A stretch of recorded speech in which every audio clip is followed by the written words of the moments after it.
Hello everybody, and welcome to Preparedness 101. In the first video we discussed making a plan, and today in part 2 we will discuss food and water storage. And by following these suggestions, you will be ready should a disaster hit you and your family. Most all survival experts will tell you about the rule of 3. You can survive for 3 minutes without air, 3 days without water, and 3 weeks without food. I don't know about you, but I don't want to go 1 day without food and water. With food and water being so essential to surviving during an extended emergency situation, it is why I included it as item number 1 in my emergency preparedness plan. So let's get started. And first, we will talk about water. Survival experts and even government agencies will tell you that you need to store 1 gallon of water per person per day. And in the planning video, we talked about planning for a 2-week emergency to get started. Based on this 2-week period, you would need 14 gallons of water for each person in your household. This is 1 gallon of water per person per day for drinking, with a small amount for cooking and maybe enough for some basic hygiene like brushing your teeth. It is not for flushing toilets and for bathing, so you may want to consider storing additional water for those purposes. I know what you're thinking right now. This dude is crazy. There is no way I drink a gallon of water per day, and you are probably right. But you're not considering how much water we get from the different food and beverages that we consume daily. There are several ways that you can store water, and you need to remember that water is bulky and heavy to store, with a gallon of water weighing a little over 8 pounds. One of the simplest ways to store water is just to buy cases of bottled water. A case of 24 bottles is equal to 3 gallons of water, or you can just buy gallon jugs of water, which will be cheaper. I store both of these as they are convenient, but my preferred method is to use the Reliance Aquatainer 7-gallon water storage containers that you can find at Amazon or in the camping section of big box stores. What I like about them is the spigot that is built into the fill cap. You can place this container on its side on a table or countertop and use the spigot to dispense the water. We place one on the countertop in the kitchen when needed and have the spigot over the sink. This helps with spills and is real handy for washing your hands.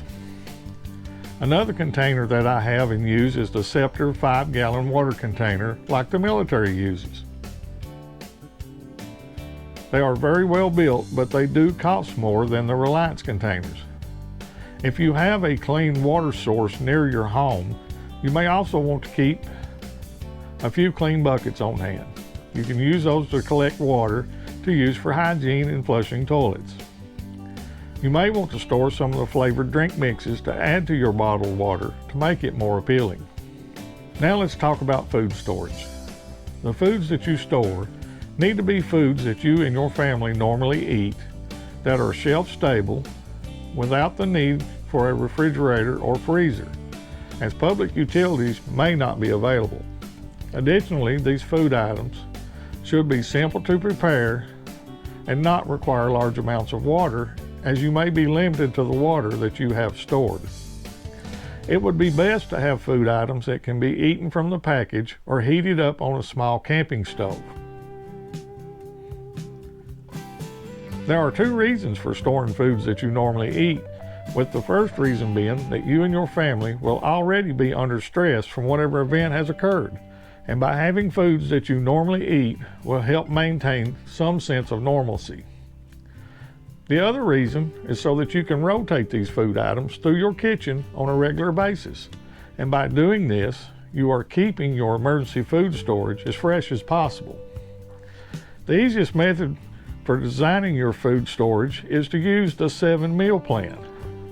How this works is you simply write down the 7 days of the week and add 3 columns labeled breakfast, lunch, and dinner. Here's an example of the form that I use, and if you would like a copy of this form, I will be happy to send it to you. My email is in the About section of my channel page. I cannot take credit for this idea, as I got this from Bear Independent, and I will place a link to his video above or in the description box below. An example of how this works would be to take Sunday as an example. And for breakfast, you would just list pancakes. For lunch, chunky soup. And for dinner, roast beef with mashed potatoes and corn. Do this out until you have a menu for all 7 days. And then you just double that and you have your 2-week meal plan. Based on this plan, you would then need to make a shopping list and be sure you have all of the necessary items to prepare those meals. This plan can be easily adapted to you and your family's needs. In my example, for one day, you would need a package of pancake mix and a bottle of syrup, enough chunky soup to feed everyone in the household, and you may want to add your favorite crackers. For the dinner meal, we like the canned Keystone beef. You simply heat it up in a pan and add a can of beef gravy. Then you would need a package of instant potatoes that you just add water to and heat up along with a can of corn. You may also want to add some canned fruits that can be used as a dessert. You can take a can of the pork, heat it, and add a bottle of barbecue sauce, and you have pulled pork. Take a can of the turkey, heat it up, add a can of turkey gravy, along with a box of stuffing mix, mashed potatoes, and your favorite vegetable. Again, design your meals around what you and your family like. Another consideration needs to be calories. You need to make sure that the meals you're eating contain enough calories to maintain your energy levels and prevent you from feeling hungry. I like Barry Independent's recommendation of 3,000 calories per day per person. I know a lot of people like to buy the survival buckets of freeze-dried foods that have a shelf life of 25 years and just stick them in the back of a closet and think they are good to go.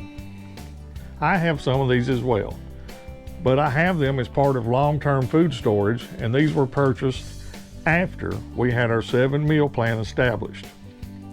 If you have these buckets for your food storage, I highly encourage you to try them and make sure it is something that you and your family will eat. Some of them that I have tried were not good at all. Another thing to check on is that the portion sizes are usually small and they do not provide a lot of calories. This is another reason of why the 7 meals plan is far superior. I really appreciate you watching. If you found this helpful, please hit the like button and let me know. Leave your comments of what works well for you, and that way we can all learn together. Please share this video if you think it will help someone. If you haven't done so already, please subscribe. In the next part of this video series, we will discuss shelter. Thank you again for watching, and remember, prepare today for what may happen tomorrow. I'll see you on the next video.